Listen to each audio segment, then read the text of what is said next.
Hello and welcome back to the Kilo Bravo Delta Zone podcast. Yes, I am recording another podcast, and today we're going to be talking about the low-hanging fruit.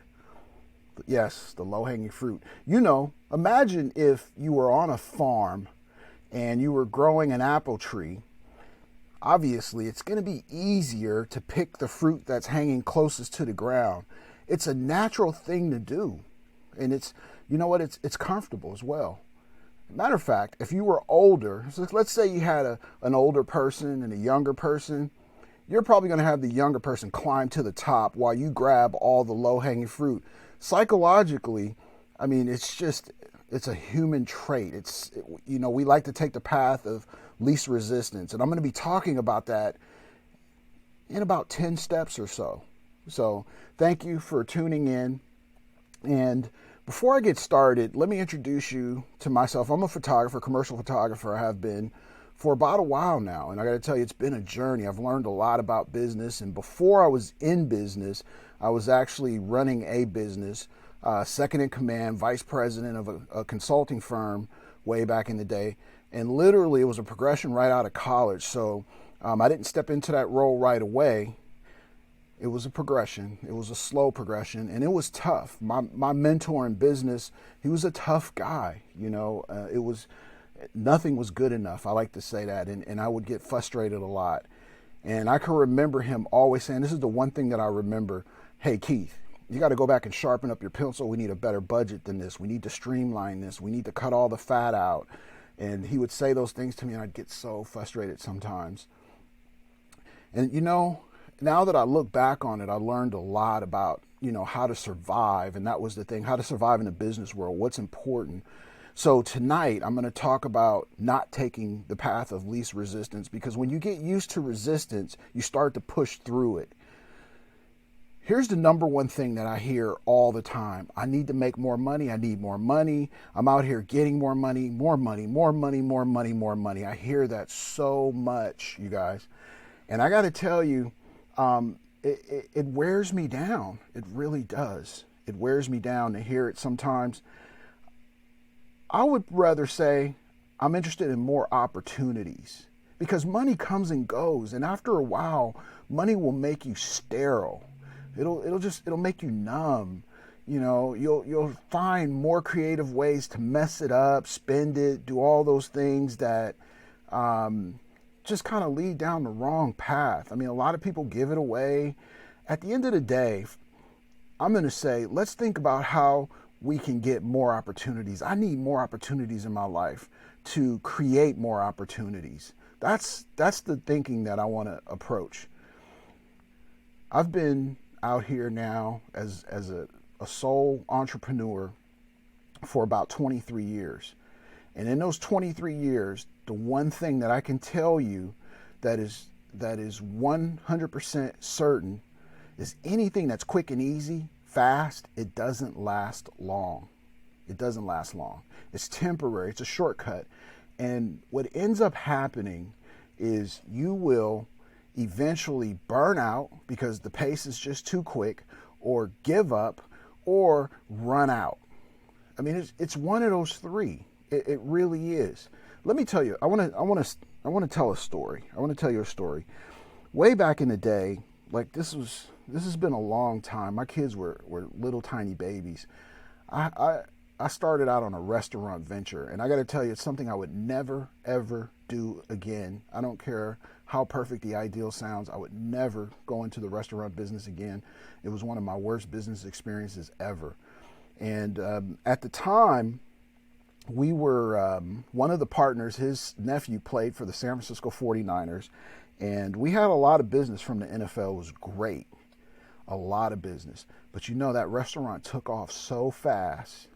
It was so fast. Matter of fact, we just couldn't keep pace with the success. It was too much, too fast. And you know what ended up happening? It failed. And before it failed, I can remember a lot of, like Harris Barton. I don't know if you guys know Harris Barton. He played for the 49ers. Dexter Carter, all those guys, they would come in and we'd have these conversations, and they would say things like, man, I'm trying to save as much money as possible, because when this NFL career is over, I don't, who knows what the future holds. We're trying not to get hurt so we can get our paycheck. I mean, that was the thing that I heard a lot. Their money was coming fast, but it was coming at a cost. So as you think about fast money, I want you to think about better opportunities. And that's how we're going to cut that off at the pass. Look, the low-hanging fruit is easy. Just look at the dollar store. If you're a bargain shopper and you go in a dollar store, it's like heaven. Everything is priced below $1. I mean, you're just buying. Matter of fact, you're going to walk out of there feeling good. They don't necessarily put a lot of emphasis on the quality of the product. It might be products that are discontinued, slight defects, right? They dress it up, put it on the shelves, and make it look good. I mean, that's the thing that's so interesting about the dollar store. And if you haven't been to one, you should really experience it, because I bet you if you stopped and surveyed the people who were walking out of there, they would probably tell you that they got some of the best deals of their life. And they're going to continue to shop there. They're going to go there for napkins, plastic forks, anything that I like to call it a disposable item, they're going to go there. They don't care if the cups, matter of fact, if you go into a dollar store, the thing that you're going to realize is they sell dishes, right? They sell silverware, dishes, plates, cups. But if you've ever been in a dollar store and you turn over those plates, you're going to find that this may contain lead or this may contain that. Are you really getting a deal? And if you are you willing to risk your health, your kids' health, your family's health on that? That's something to think about. I know it's frightening, and I'm using an extreme example, but I'm using an extreme example because we have to break out of extremeness in terms of how we see low-cost items or low-cost opportunities benefiting us. We have to break away from that. So I want you to get away from the dollar store mentality and start to develop a luxury store mentality. Yes, a luxury store mentality. Here's a question. Do you deserve the best? Do you deserve the best? Do you want the best? Do you want the best for yourself, your family? If you're a photographer, I'm going to tell you the easiest thing to do is to drop your prices. And I'm going to be honest with you. I've said this before. This is going to be very explicit. It's like dropping your shorts for every single person that comes along. Matter of fact, you're going to eventually lose your shorts. You're going to lose your pants, your dress. You're going to lose your outfit. You're going to lose over the long run. After 23 years of being out here, trust me, I know. The toughest transition you're going to make is getting away from that, because you are going to lose those customers that you have grown dependent on. They're not going to be there anymore. And you know what? It's going to force you into the next level, or you're just going to digress right back to doing the same old, which is going to result in everything that we just talked about. I got to tell you, it is a strange animal. It really is. So look, we're going to go from the dollar store mentality to the luxury mentality. And if you're not there, or maybe you say, Keith, how do I get to a luxury store mentality? Here's what I want you to do. Try this on for size. Stop in. Now look, I know you're probably not going to buy a Gucci or a Prada bag. Go into the store and just get the experience. Go into a Porsche dealership and see that, and then go onto a used car lot so you can get a compare and contrast and see what the difference is. Which one is really going to make you feel better? You might not be able to afford the Porsche, the Prada, or the Gucci product right now, but you know what? Once you go in there and you start feeling good about it, you're going to figure out a way to enjoy that lifestyle more. You know what? On your next trip, fly in first class, business class, so you can experience what luxury feels like. It's going to change your thinking. It's going to up your game. These are psychological tricks that work just the opposite. Remember, I told you about the dollar store mentality? Well, now we're talking about how to overcome it with the luxury store mentality. Yes, I want you to try it on for size. Matter of fact, Go to, out here, we have luxury grocery stores like Draeger's, for instance.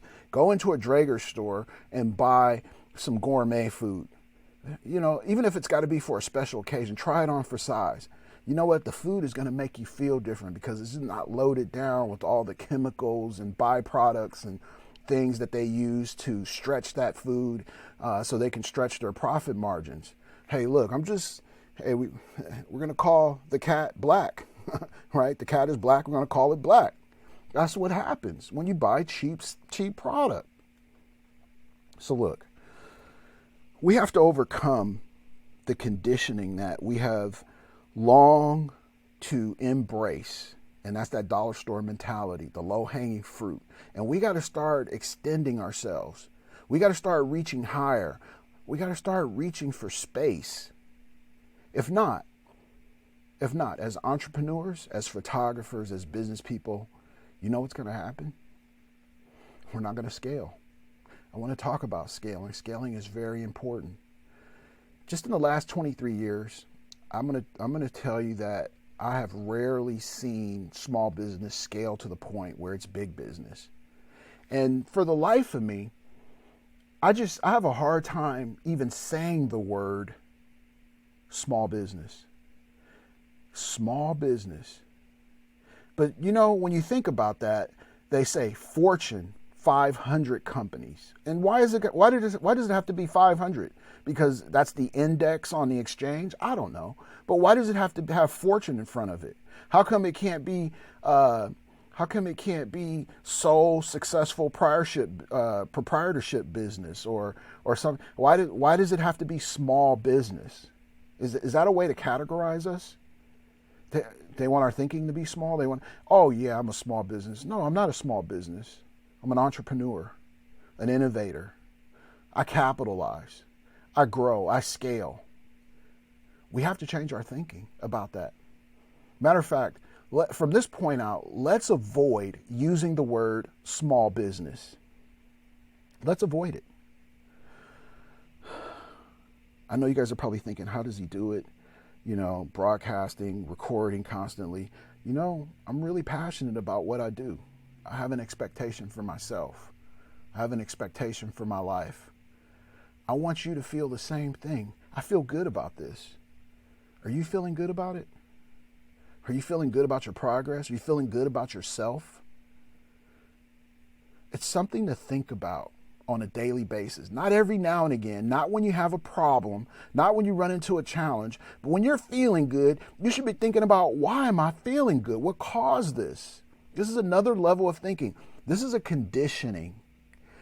This is a conditioning because you know what? To get to the luxury store mentality, we have to have conditioning. It is one of the most important aspects and processes of what we do. I got to tell you, when I think about how powerful an expectation is, it propels me past any challenge that could possibly be in my way. You know what? What does that mean? Keith, what does that mean? Propel. How can an expectation do that? Because I expect to overcome this challenge. I expect to overcome that challenge. I expect to overcome all challenges. I really do.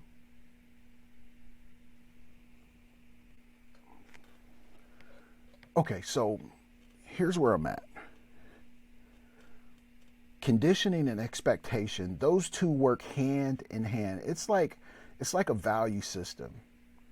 When you have conditioning, that conditioning is going to force you into an expectation about something. Now you can have multiple expectations, you could have one. And the way you want to think about this, let's drill this down. Let's define what it really is. Let's say you're meeting your mate. You're going to have an expectation. Hopefully, if it's raining outside, they're going to provide an umbrella for you, or you're going to provide an umbrella for them. It's an expectation. A car, right? So remember I said multiple expectations? Let's say you're going out on a date. Well, if it's raining outside, will they put an umbrella up for me? Do they have a car? Is it a comfortable car? Am I going to be safe? Are we going to go to a good restaurant? Those are all expectations. Why wouldn't you have those for your future? Why wouldn't you have expectations for your future? Why would you accept the low-hanging fruit? Oh, we're going to walk in the rain to our next to our date. Well, okay. I mean, if you're that type of person that you don't mind walking in the rain, maybe a car is not the thing. Do you at least have an umbrella for us? That's an expectation. You know where I'm going with this? You gotta see the end game. You gotta see the end game in everything that you do. I'm going out on a date. Here's how I expect it to go. If it doesn't go that way, do I say, okay, let me start to compromise? Or do I say, you know what, this didn't meet my expectation? Because guess what? That's what a client is going to say to you. The images didn't quite meet my expectation. Or you know what? Some people are embarrassed to say that. They just get the images and say, well, this was a flop. Chalk this one up. Let's go. I'm out of here. That's the conditioning. So look, as you start your climb, it's like an airplane on the climb out. Things are really bumpy. You got to gain momentum. Think about an airplane taking off. It's so symbolic to life. I love airplane stories because they are so symbolic to life. You got to go down the runway, the path, fast. You've got to get enough lift from the air, which is dense at the bottom. And then you're going to start to climb out. Now, it could be as clear as day, and guess what? It could still be bumpy. Or it could be cloudy, and it could still be bumpy. That's life's funny way of saying, you know what? The climb out, it might be a little bumpy whether you can see it or not. I got to tell you, that is a powerful correlation, a powerful parallel. It is a powerful comparisons. It really is. When you really visualize it, flying an airplane is symbolic. If you don't have enough fuel, you cannot stay airborne. If you make a mistake, you will lose altitude. This is our ladder. This is our ladder to climb. To climb to the higher fruit, the higher hanging fruit. We all deserve it. We're all equal. You know, the difference is really man and woman. That's really the difference. Shape and size. The color is not really a factor. Shape and size might be a factor depending on how things were designed. But at the end of the day, we all have hearts. We all have legs. Well, you know, there are some people who are born without legs and arms. There are exceptions. We can all see. You know what? And if we debate it, well, Keith, not everybody's born equal. No, yeah, you're right. Not everybody's born equal, but we're all human beings. I don't know. I mean, it's all rhetorical at the end of the day. It's all rhetorical at the end of the day. What's your ladder look like? Is it a short ladder? Is it a medium ladder? Is it a long ladder? Are you like that? Is your life symbolic to that airplane? Is your life symbolic to an airplane taking off on the runway? And if it's not, let's try a cruise ship. Because you know what? No matter how big the cruise ship is, no matter how sophisticated it is, nothing is more powerful than the ocean, right? Remember the Titanic? Yes, nothing is more powerful. Nothing is more powerful. So, as an entrepreneur, you have to determine what type of ladder you're going to carry. Is it a low-hanging fruit? And let me say this, because, you know, I believe there's always three sides to a story. My side, the truth, and your side. Your side may warrant you possibly doing high volume, low price. That's a reality. But you know what? That's how dollar stores have survived. They go into neighborhoods where they could go into a neighborhood that's heavily populated with senior citizens, people on low budget, low incomes, and they thrive there. It's a need for it. So I want you to know there's a need for low volume. But if you're going to operate in that space, you have to operate in that space, and you have to operate in that space with the intent on producing low quality, low volume product. Does it have to meet a standard? Well, I mean, here's the reality. If you're catering to the low hanging fruit, how do you say you offer high quality? I don't know. I mean, I don't know the answer to that. That's probably a rhetorical debate that could go on forever. This is some amazing stuff when you start to really think through it. So look, I have a term that I call the fruit loop, because we have low hanging fruit, and guess what? When you have low hanging fruit, you have what's called a fruit loop. I'm not talking about the cereal. I know you guys are probably visualizing cereal right now, Fruit Loops, right? It's something close to that, though. When you're working low-hanging fruit, you're on a treadmill. You're on a hamster wheel. You're on a track, and you're just going around and around and around and around. The only thing you can do on that track is go faster or slower. And you know what happens. Anything that goes fast must come to a stop. Unless you're the universe or the earth, you got to stop. So I know I'm throwing a lot of symbolism at you, but that's the reality of this entire situation. That's the irony of it. Remember, life is symbolic. It's always going to show you a sign. So guess what? Low-hanging fruit equals a Fruit Loop. I'm just saying. It's something to think about. If you've been listening up until this point, I want to applaud you, and I want to thank you. My name is Keith B. Dixon. I'm just a photographer, and this is the podcast, the Kilo Bravo Delta Zone podcast. Yes. And it is very new. I don't even think it's a month old. And you know what? I can't wait for the next 10 years to pass so I can look back on this particular podcast and either cringe, because that's what happens when you first start out at something. You just kind of cringe, like, oh, I wish I wouldn't have said, I wish I would have did this better, I wish I would have did that. You just, or I might look back on it and say, wow, that was prime time. Well, I'm going to take the high road because I got a long ladder. I'm going to look back on this and say, wow, that message was spot on. And I hope you feel the same way. And if you don't, just let me know either way.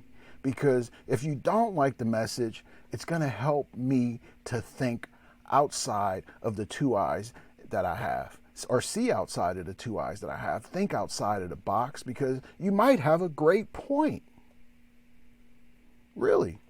Sometimes a contradicting point makes a great point. It might poke a hole in our boat, or it might crack a hole in our airplane. I don't know, right? If you have something to say, just say it. If it's respectful, I'm going to give it some attention. If it's not, I might delete it. But you can leave some comments. I would invite you to. And you can find me on Twitter. I'm going to tell you, Twitter is my first point of contact, and I have a great Twitter following. And also Facebook, it's just Keith B. Dixon. And as you guys know, I'm the founder of the Bomb Squad community on Facebook. It's a group of photographers. It's a small but reactive, I like to say small and reactive group of photographers.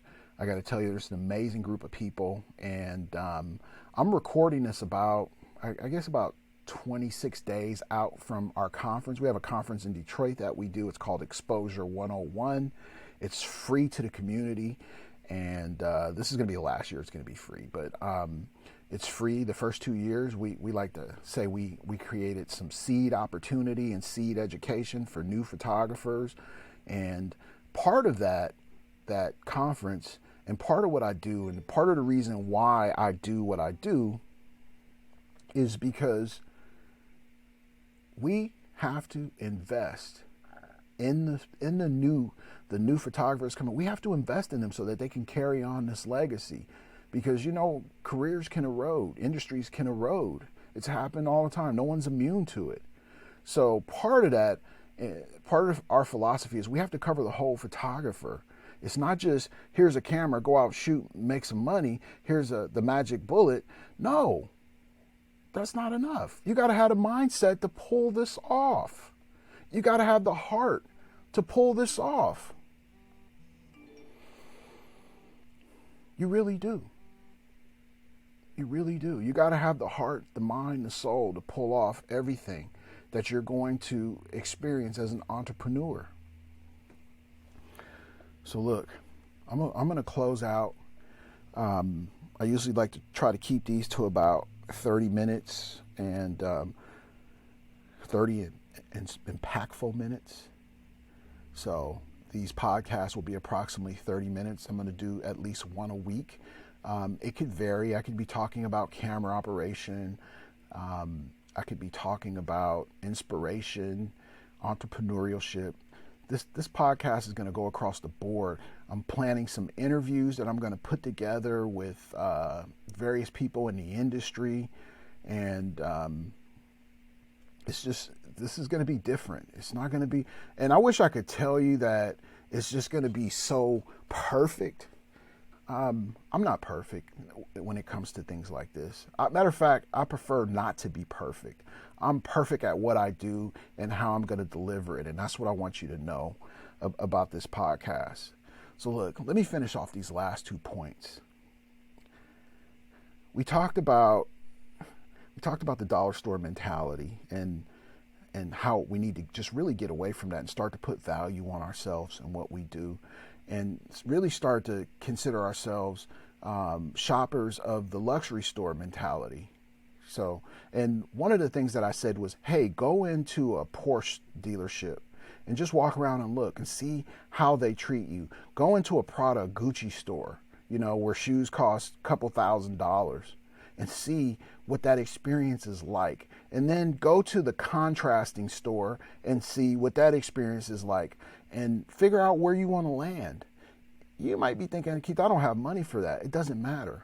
You might not have the money right now today, but that doesn't mean that that's going to be your future. I don't care what your circumstances are. I don't care what your circumstances are, because you know what? It could change on a dime for the great. It could change on a dime. You just got to start believing it. That's really the key. So look, I want to make this point, and I'm going to belabor it. As an entrepreneur, as a forward thinker, you have to innovate your thinking often. I'm going to say this again. You have to innovate your thinking often. You cannot be stuck on the same old track, hamster wheel, grind. You can't be stuck in that. You have to constantly want to change. That's what makes a successful entrepreneur. That's what's given me 23 years. I'm going to tell you how important it is as an entrepreneur. My daughter just had a baby, and I can spend time with that baby. I can be there for her, when she needs me. That's important to me, because I've created that lifestyle for myself. It feels good. Look, I'm not the richest guy on the block. I'm far from it. And, I don't know that would make me happy. I know it does. And that's innovating my thought processes constantly. That makes me happy. It makes me feel good. Maybe you're on a different path. If so, find out what that path is. Find out what that path is. Define it. Identify it. Innovate it. Find people, because guess what? When you start walking on a path, not everybody's going to fit on it with you. That doesn't mean that they can't be your friend or they can't travel with you. It just means you're different. And you have to realize that. Maybe they're moving on a separate path, and then at some point there's an intersection. You cross over, say, hello, how you doing? Let's have a good time. Let's enjoy each other's company. You go back to your paths and you start to travel. hopefully you can accomplish enough in life so that you can rest towards the end. And I think that when we talk about getting older, hopefully you get to a point where you can actually stop and rest. If you have to work all the way through, I don't know. I'll be the first one to tell you that's not my end game. I don't want to work all the way through. I want my work to work for me towards the end of my life so that I can sit and do whatever it is I want to do. Be wherever it is I want to be. The only way things like this can happen is when you innovate, when you start to walk up to that tree on the farm and put up the longest ladder you have, climb to the top with vigor, strength, and power, pick off all the fruit that's growing with the thinnest air. That is the sweetest fruit. It has the least amount of air, right? Matter of fact, anything that's predatory to that fruit is got to be just as superior. When I think of just flying at the highest level, I think of eagles. They fly, they can see down from the highest level. If you're going to get picked off, why not get picked off by an eagle? Not a pigeon, not a little canary bird. But you know what? I got picked off by an eagle. I lost to a champion. Okay. There's no argument there. In closing, I want you to have a fruitful path. Fruit was the theme tonight. Fruit can be sweet. It can be sour. It can be rotten on the inside. It can be sweet on the inside. It can look good from the outside and taste just as bad on the inside. Fruit is the chameleon. And when it's low-hanging fruit, it's a dead giveaway. It's symbolic to life. I want to leave you on that note. My name is Keith B. Dixon. I want to thank you for listening to my podcast. This is Low-Hanging Fruit. It's for the creative, the photographer, the entrepreneur, the emerging person, however you want to label yourself. This is for you. Thank you. And I'll see you next time in the Kilo Bravo Delta Zone podcast. Peace.